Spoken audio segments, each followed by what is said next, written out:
So, happy to be here. Happy to be the last man standing between you and the lunch. I will be talking and talking and talking. I'm very grateful to be invited here today to talk to you.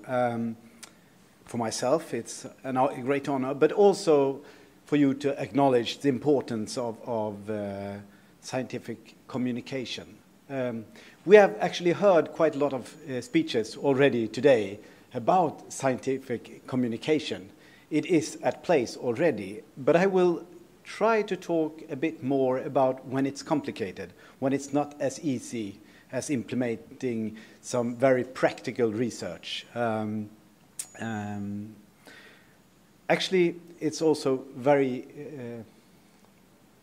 fun to talk about science communication. I have been working for 25 years as a science journalist, and still, it's so exciting. Yesterday, I went to Zanzibar, and I visited a site, Viomsa research site, and I can't wait to get back to my office and write down and do a story for my readers about what I find. And that's 25 years later. I'm so excited to do that. And I'm also so excited because what I saw there was science communication at its very best. It was scientists gathering information, doing research, and at the same time, the community, the citizens, receiving that information, talking back to the scientists. So that was actually communication and research at the same time. I could see research being done at the same time as communication being done. You see here that my talk is about research communication, importance of evidence-based knowledge in a world of increasing fact resistance. It's a very long sentence, and I'm not sure it's popular science putting a long sentence like that. But what I would like to talk about is can actually research communication cure fact resistance? Is that true? Well, then we have to define fact resistance first, right? Some people call it knowledge resistance. It's about the same thing. It's when people choose to neglect important facts, when they perhaps even know the facts, but they don't want to use them, they don't want to see them, they don't believe in them. Often, actually, people, it's not that they don't know, it's just that they don't want to know. That is fact resistance. So can evidence-based knowledge fix this? Can it? No. I'm sorry.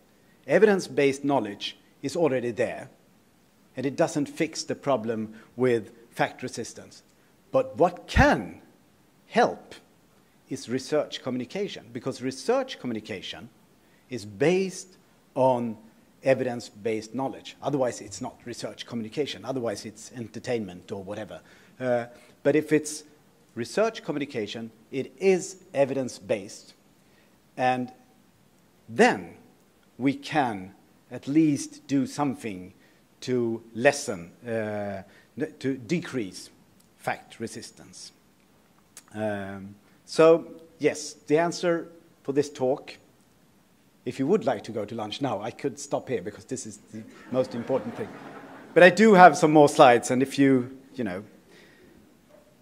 not hungry enough yet. There are some more even deeper meanings or deeper things that makes research communication very important. And it's communication and information and knowledge is what democracy and markets depend on. We wouldn't be good consumers, we wouldn't be good citizens if we didn't have information. But that information can be false facts and bad information. So for a community, for a democracy, for a market to work better, we need better knowledge, because then the market and the democracy will work better. And that way, we can make, this is a very large statement, but I think that we can make people at least more immune to fake facts. I'm not sure you can comparate immune, actually. It's a digital thing, isn't it? Either you are immune or you're not. But I think actually that with research communication, we can at least bring down the fake facts. But to do that, and now comes my specialty, to do that we need good research communication, good science communication. And what is that? What is that makes Forskning och Framsteg, Research and Progress, magazine that people actually want to pay to read? What makes Scientific American, Discover? What makes all these popular science magazines, what makes them work? This is important. Well, that was not a very good looking image, but still. It looks like this, usually. Well, good science communication stands on 3 pillars. Sometimes it's very easy.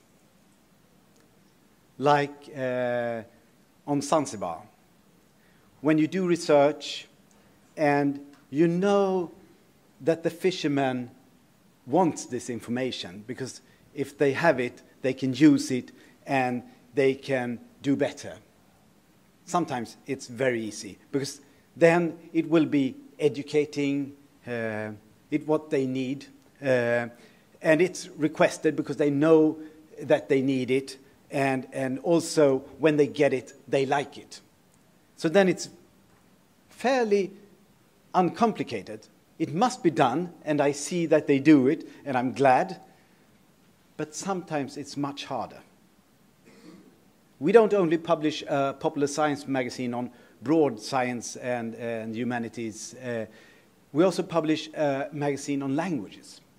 And I also saw a booth out here with language research. And if I ask you, or if I ask anyone on the street outside here, do you think language is fun? Well, if I ask you, put up a hand, do you think language is fun?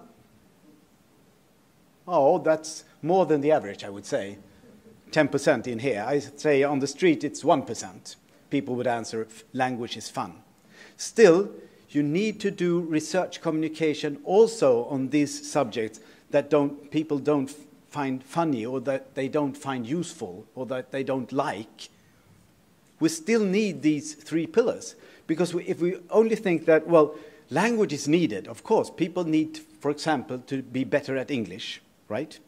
If people want to be better at English, we need to teach them language. To teach them language, we need to know how they learn language. So we have to do language research. We have to know what languages they speak already and stuff like that. So we need language research, and we need to communicate with language research. So how do we do that? Well, the best thing to do is to find what the public wants with language research. So now I'm moving from the easy parts, where we have this already, the educating, the requested and the proved things, to the harder, the language research, that people don't put up their hands. The fishermen won't put up their hands and say, well, teach me another language. I really feel I need it. So how can we communicate those things? Well, we need to find what people still request about language. What do they feel is interesting about language? And you find out that, for one thing, everybody has a language, at least one, at least a mother tongue. And most people have 2 or 3 languages. You can use that knowledge. You can ask them about those languages, about the names, about the places, and what they can talk about. And then you get their feeling for that language, they have a knowledge about language already. They didn't know that. Then they start feeling, okay, this is interesting. So then you can get them to request more language research. So then you get the first part. But you need to do that. And also, when you've got their attention, you also need to fulfill their expectations. Because not only do you need to make them request something, they have to approve of it afterwards. They have to say afterwards, well, this was useful for me. I liked reading about this. I wanted this. So I won't go on and talk about language anymore, but I can say for every subject, easy or hard, you need these 3 pillars, and the easiest way to know about them is to ask people. Ask people what they know, what they want to know, and afterwards ask them, did they like this? And when you evaluate, you will know if you did it right or wrong, and you can make it better again. So what I'm trying to say here, sometimes it's easy, sometimes it's hard, and when it's hard, it's challenging and fun, and then it's good science communication as well. Well, to be able to ask, to be able to talk about science communication, you need to have a target. You need to have somebody listening, reading, looking. And sometimes we forget this. Sometimes in communications, we are very aware of ourselves, very aware of the sender, and not so aware of the receiver of communication. But communication, there are 2 parts in communication, and we really need to see both parts. Are there perhaps consumers? And what are the consumers' needs? We need to know that. Are there citizens? I was talking about democracy working better with more knowledge. Are they policymakers? Well, actually, policymakers, a lot of research communication are directed to policymakers. We don't need to talk more about that. Teachers, that's also a popular subject, because usually when you are aiming at students, you don't know what students like or what they want to read and what they want to know, and it's so hard. Do they read at all anymore, or do they just do Snapchat? Well, since you don't know, you tend to aim at the teachers instead. And that is, of course, a very good thing, but I would stress you to also try to focus on the end consumer, or the end reader, or the one that actually you're aiming for. Journalists, it's the same with journalists. If you reach a journalist, that journalist will reach more, but you must think about who those more are. Because sometimes we say, well, I do communication and I'm aiming at journalists because then they can spread the word. Well, then you need to know what the receivers at the last end wants with this. And then, of course, scientists. A lot of research communication and popular science is actually aimed at scientists. So scientists read other scientists, of course, when there's scientific communication, but also when it is about subjects that they don't know. That's often how cooperation begins. Somebody doesn't read a scientific paper. They read a popular science paper about something, a magazine, and then they start knowing something. So to communicate, you need the targets and the 3 pillars. But then also you need to, this image looks better, to cooperate. And I was so happy yesterday. I will speak a lot about Zanzibar. It was a beautiful bath there as well. There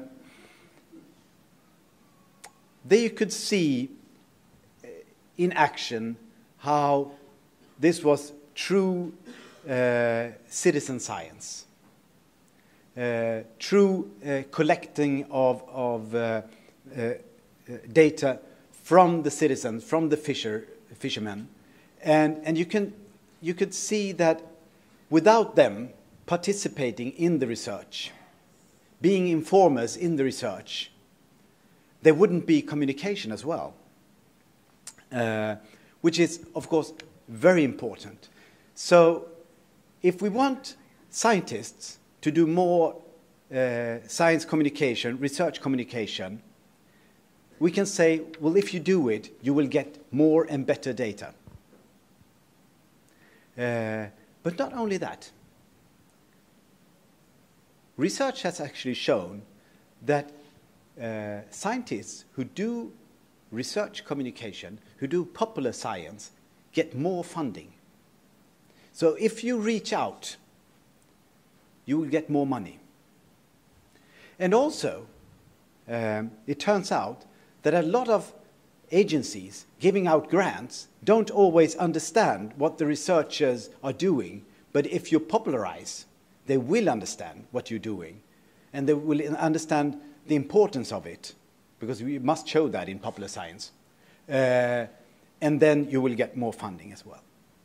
And it's also proven that scientists and researchers who are involved in science communication, they get more students.